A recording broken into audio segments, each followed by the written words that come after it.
मंदिर में अगर दिया लगाने जा रहे हो, बाती लगाई है आपने मंदिर के अंदर, तो कुछ देर बैठिए, कुछ देर स्मरण करिए। अभी जाता को कभी गोल बत्ती नहीं लगती। आप मटके के पास में, परिंदे के पास में, जल के पात्र के पास में कोई भी अगर दिया लगाएंगे तो वहां गोल बत्ती रखकर लगाएंगे तो घर में लक्ष्मी नहीं टिकेगी। कई लोग कहते हैं कि परिंदे के पास, मटके के पास में, पानी के स्रोत के पास में जहां जल भरते हैं, ठंडा रखते हैं, टंकी रखते हैं, वहां पर मटके के पास बत्ती लगाओ, दिया लगाओ, पितर शांत रहेंगे। तो पितरों को शांत करो, मना नहीं है, पर दिया लगाने का नियम है कि पितरों को अगर आप दिया लगा रही हो मटके के पास, परिंदे के पास, या अमावस्या के दिन पितरों के लिए अगर दीप लगा रही हो तो गोल बत्ती अगर लगाओगी तो कार्य कभी सफल नहीं होगा।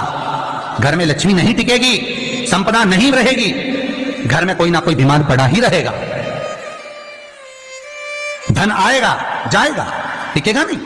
इसलिए पितरों के लिए अगर दिया लगाना है, पूर्वजों के लिए दिया है, तो कपाल क्रिया तक रुकना पड़ता है कि थोड़ा रुकिए, कोई पीछे से आकर कुछ कर ना जाए। दीप जलाने थोड़ी देर रुकिए।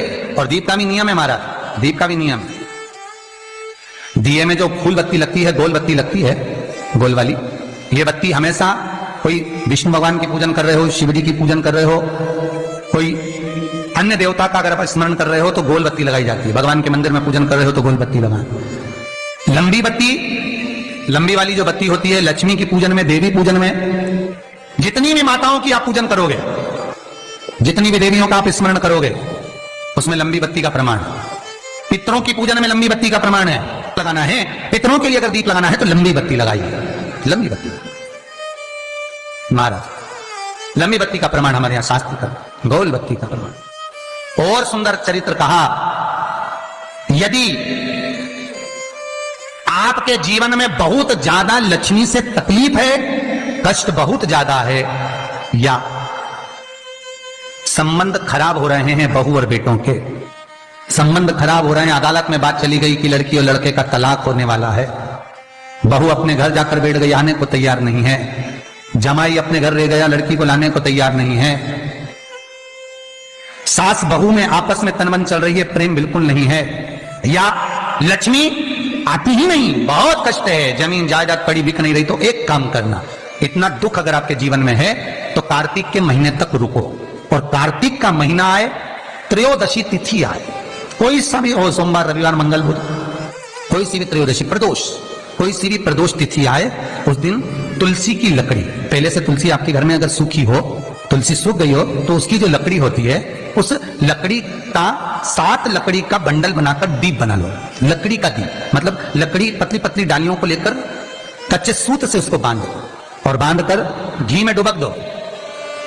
कार्तिक के महीने में शुक्ल पक्ष की त्रयोदशी तिथि जब आए, प्रदोष का जब व्रत आए, उस दिन भगवान के मंदिर में, शिव मंदिर में नहीं, भगवान किसी भी देवता के मंदिर में, विष्णु के मंदिर में, नारायण के मंदिर में, कृष्ण मंदिर में, राम मंदिर में, किसी भी मंदिर में, मंदिर ना हो तो अपने घर के मंदिर में शाम के समय पर उस तुलसी की लकड़ी का दीप, दिया भरकर उसमें घी डालकर जो दीप प्रकट कर देता है, जला देता है, दीप को प्रज्वलित कर देता है, उसके घर में कभी संपदा की कमी नहीं होती। महाराज विष्णु पुराण में स्पष्ट लिखा है।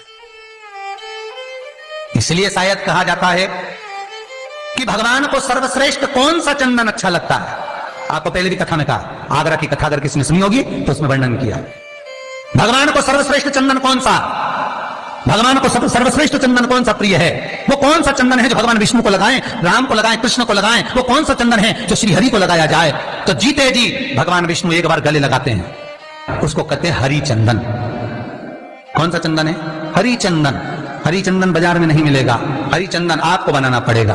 कैसे बनाना है? तुलसी जब सूख जाए उसकी जड़ को निकाल लिया जाए, वो जड़ को पानी में धो लिया जाए, धोने के बाद उसको सिलबट्टे पर, पत्थर पर घिसा जाए, और घिसकर उसमें थोड़ा सा कुंकू, रोली डालकर तैयार कर कर जो भगवान विष्णु के मस्तक पर, कृष्ण राम के मस्तक पर लगा देते हैं, और उसकी एक बिंदी अपने हृदय पे लगा लेते हैं। जीते जी भगवान एक बार उसको गले लगाते ही हैं।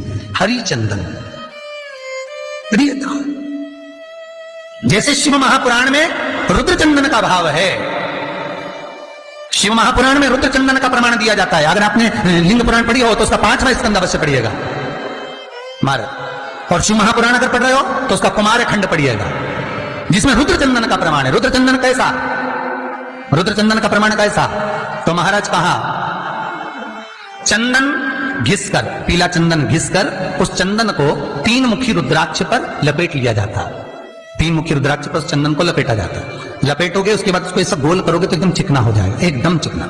ठीक है, एकदम चिकना हो जाएगा। और उस चंदन को आप शिवरात्रि के दिन, और कोई से भी महीने की शिवरात्रि, किसी भी महीने की हो, सब फलदायी होती है।